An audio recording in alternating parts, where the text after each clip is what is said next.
In Genshin Impact, we have 3 whales. Childe, who wails on Zhongli. Childe's whale, who wails on Childe. And Genshin whale, who wails on Childe and Zhongli and every other possible character. Now Childe is from Snezhnaya. Genshin whale is from Canada. Then what about Childe's whale?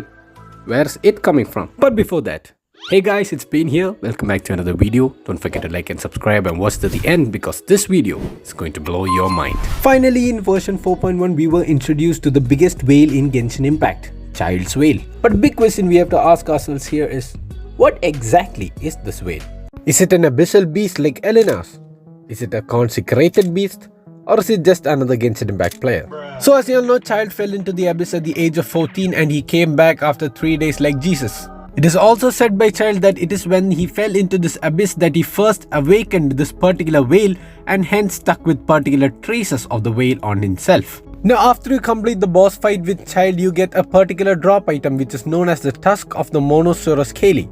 Now if you read the description of this particular item, it says that the shape of one's constellation determines one's character. It also says that the image of a whale actually depicts the self-centered nature of destruction.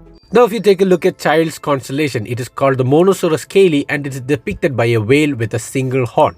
And from what we said earlier, the shape of one's constellation determines one's character and the shape of a whale actually depicts destruction. And we know that ever since Childe came back from the abyss, he has always been battle hungry and craving for destruction or battles all the time. Even when he was put on trial in the court of Fontaine, his first instinct was to appeal for a duel rather than to plead not guilty.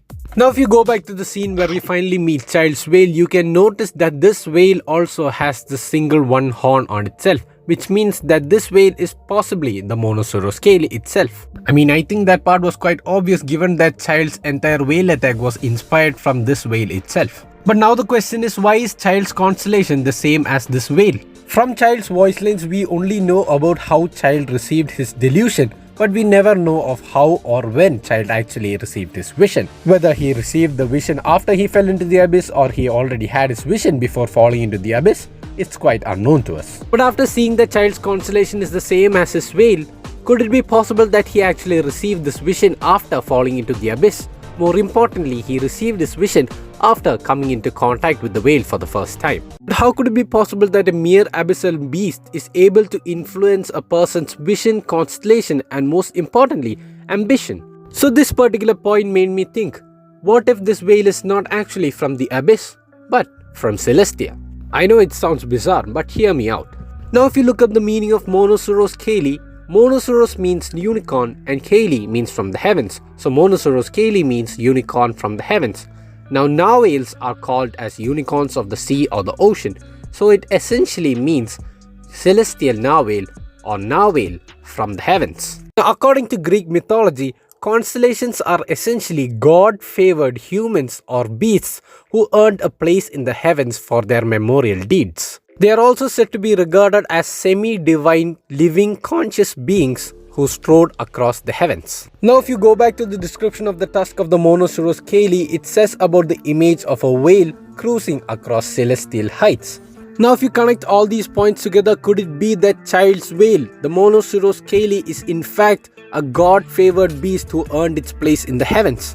This would also mean that Childe's whale is not an abyssal beast, but a celestial being. It could be possible that the most appropriate term for it would be star beast. The term star beast is something we came across in the Nymph's Dream Circlet, which says that the star beast will drink or suck the amniotic fluid of this world dry, and that after a star beast visits the place will get destroyed within 100 years from then.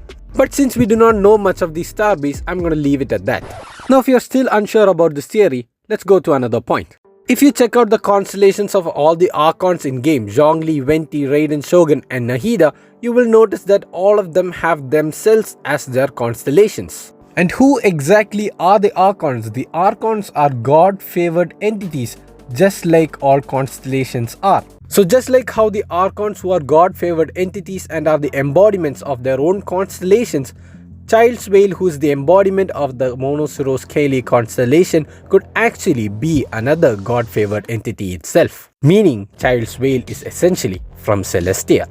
Now if you take a look at Beidu's character story, it is said that Beidu actually received her electrovision after beheading or defeating the sea monster known as Haishan. And if you take a look at the constellation Victor Mare, which means conqueror of the seas, it is literally depicted by that very same sea beast, Haishan itself. So as you can see, Beidu got her vision after beheading the sea monster Haishan, and her constellation is the same sea monster itself. So it is possible that Childe's constellation Monosuros Caeli is entirely because of this particular whale itself, and it is possible that Childe also received his vision in the abyss after coming into contact with this whale for the first time. So anyways, that's it. Thank you guys for watching my video. Don't forget to leave your thoughts in the comments down below, and don't forget to like and subscribe, and I will see you in the next video. Bye bye.